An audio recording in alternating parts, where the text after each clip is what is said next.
Hey there, it's Steve from Serious Keto, and welcome to this week's update for April's 30-day challenge, which for me has been no coffee / no caffeine. When I started this challenge, I didn't expect that it was going to be so polarizing in the comments. It's really been kind of interesting, the number of anti-coffee / caffeine people and the number of pro-coffee / caffeine people. And each of them talks about how, oh, there's studies that say it's so bad for you, or there's studies that say it's so good for you. And nobody has actually presented me with any information outside of last week, and I think it was the same day that I released last week's update. There was a video by Dr. Gary Cywes, I forget what he called it, like carb addiction doc or something. I forget what his title is on YouTube, but really great guy, really bright. I enjoy his material, and he presented a study on the benefits of coffee for people following a ketogenic way of eating. So I will actually link to that down below.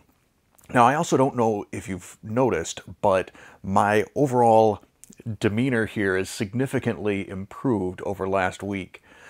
Last week on that video, I mean, I was worn down. I was tired.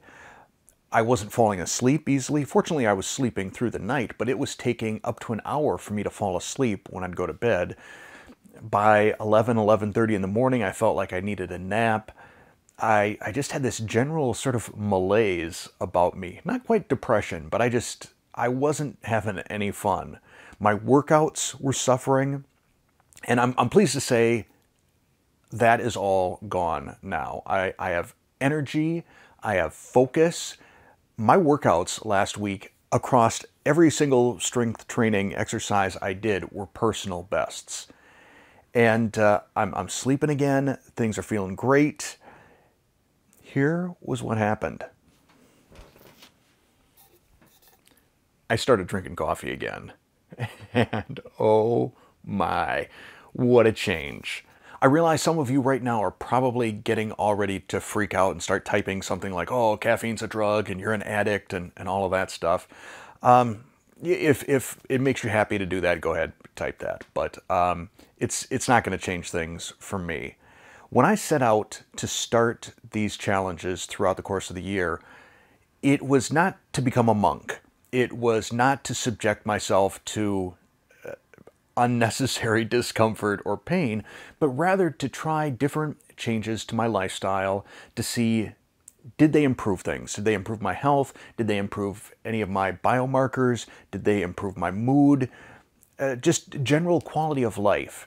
And giving up caffeine, I found over the course of 3 weeks, did nothing good for me. It was nothing but sadness. And I've had some viewers say, well, it can take months. I don't have months to spare. I can't go months feeling like I felt for those 3 weeks. So I'm back on coffee and tea, and I love it. And I think there are some important things to take into consideration here. I think first off, yes, it is a drug, it is a stimulant. But does that necessarily make it bad? Just because something is a drug, is it bad? What if it were a supplement? If someone said, here is this supplement that you can take, and it's going to improve your mood, it's going to improve your focus, it's going to improve your productivity, would we say that that's bad, that's evil, that's horrible? I don't know. I don't think so. Certainly, like any substance, drug, supplement, or food item, or pretty much anything, it can be abused. It's the dose that makes the poison. And for me, having 3 cups of coffee a day to be focused and happy and productive, I don't think that's necessarily a bad thing. Another important thing to mention in all of this, and this is something I'd forgotten about, honestly, I was diagnosed around 20 years ago with attention deficit disorder. And I was put on both Ritalin and Adderall to control that. Probably a year after that, while working at this particular office building at GE, they got these amazing coffee machines in the break room. And that's really when I started becoming a coffee drinker and found that as I was drinking coffee, my need for Adderall or Ritalin, it went away. So this is an interesting thing for people with attention deficit disorder, whether it's ADD or ADHD. Stimulants have sort of the opposite effect. We don't get all wired so much as we become very focused. Our thoughts, we can dedicate our thoughts to a single task, and we're able to move through our day with greater efficiency. And I have found that that is absolutely the case for me. So whether it's a drug, a pharmaceutical like Ritalin or Adderall or one of those other, methylphenidates, I think is the class of family that they belong to, or whether it's caffeine. Anyhow, the reason I throw that out there is just, I think it's important, and in a way I touched on this in my dogmatic keto video.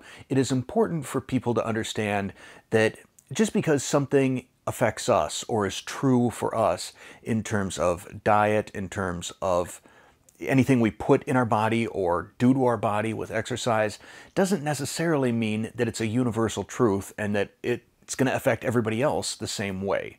So for me, caffeine, coffee, tea, however I choose to imbibe it, it's back on the menu and I'm feeling good.